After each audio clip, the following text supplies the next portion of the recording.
I'm Bill Waddill. I'm the Chief Implementation Officer with the Bay Park Conservancy.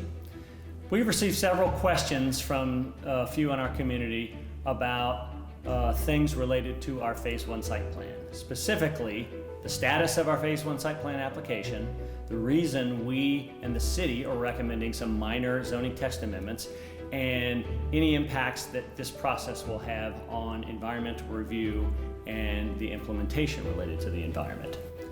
First of all, regarding the status of our site plan, we have spent the last 6 or 8 months moving through the city's development review process.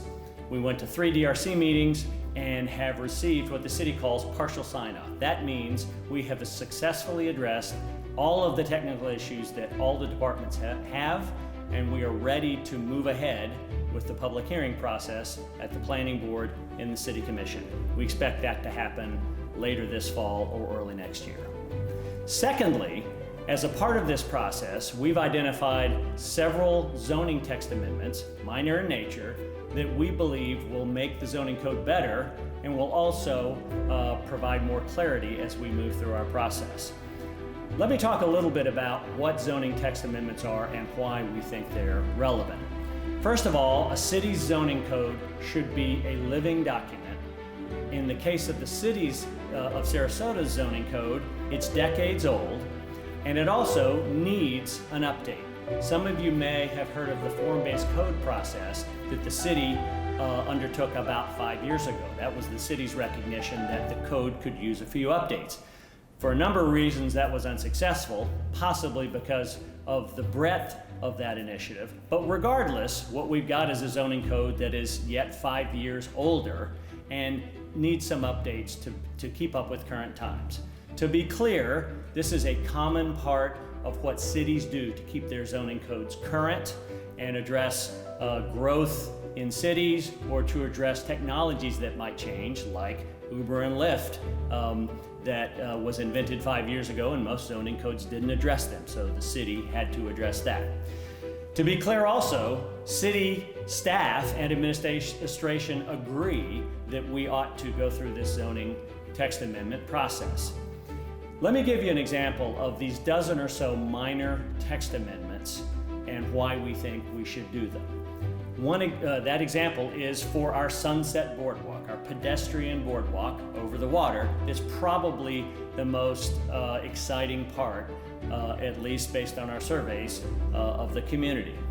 Currently, the zoning code only addresses overwater structures for motorized residential docks.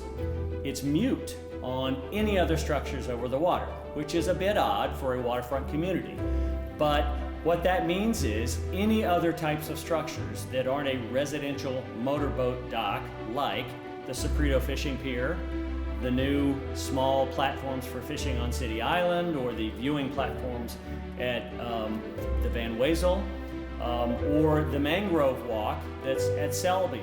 All of those, if they go through an approval process, when they go through an approval process, they require variances to the residential motorboat dock code.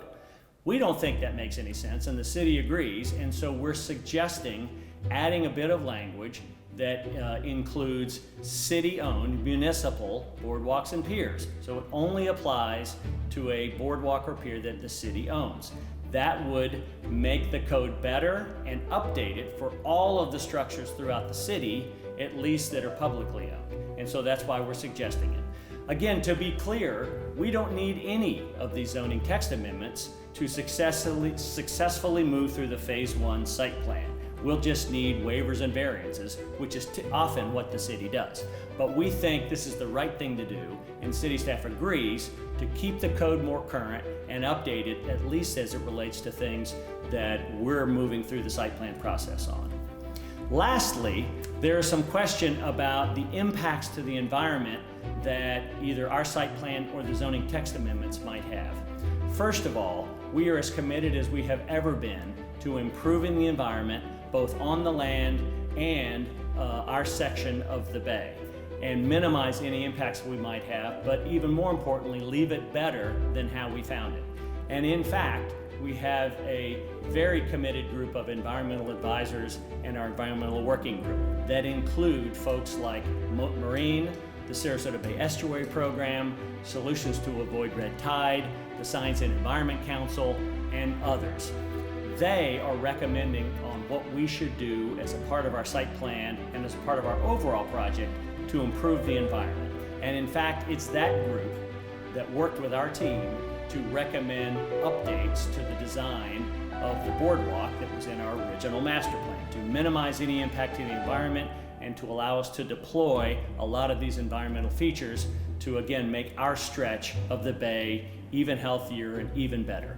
And the last piece of this that I'd like to point out is that we have hired Moat Marine to do water quality, benthic, and fish sampling and observations to help us see how these tools that we deploy, how successful they are, and how we're improving the biology in our part of the bay.